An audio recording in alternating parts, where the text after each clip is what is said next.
and that started in the late 1800s. Thank you, John. Chuck Bennett, Dike District 12. Yeah, the flood control started back in about the late 1880s.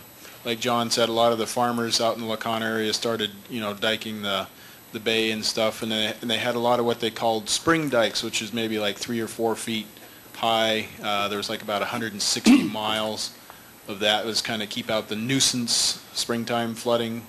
Over the years, those kind of got consolidated, and as the valley grew and the commerce was along the river at the time, they used every square inch they could, and of course the dikes got built up close to the river, and through the 20s and 30s, WPA days and stuff like that over the years, there's quite a bit of work done on them. My grandpa used to tell me about they'd take horses and slip scrapers and go out and scrape the local fields adjacent to the river and push that dirt up and create borrow pits, that kind of stuff back in those days. But over the years, it's developed to what level we have now, which is about 60 miles of river dike, and then we still have bay dikes out there too. But yeah, it started back in the late 1800s. So.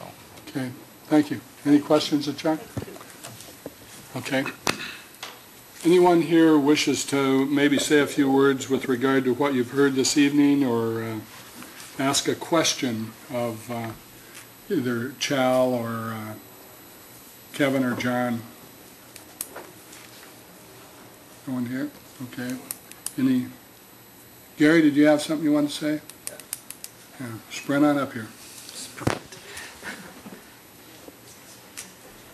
Thanks, Chow.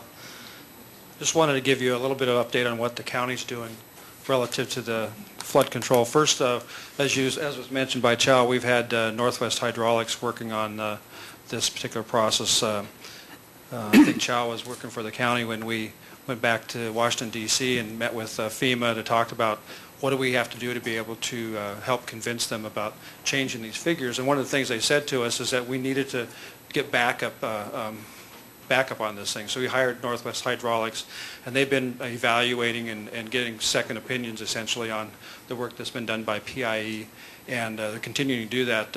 PIE recently released some new information, and they're in the process currently reviewing that, and we expect them to issue their analysis somewhere around the end of September.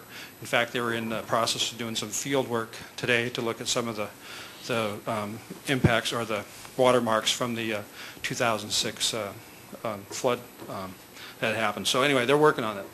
The second thing that we talked about was the process that FEMA is using to evaluate or set the base flood elevations. As you probably all know, that the process of doing base flood elevations is a combination of how much water is coming down the river, as Chow pointed out, as well as the scenarios they use in determining what the failures for dikes are and how that impacts different areas. As Chow also pointed out, the riverbend area is a big area that's impacted because of that scenario. So we've asked our consultant to also evaluate that process to see whether there's any flaws in that process, as well as determine whether or not the overall analysis is overestimating the impact.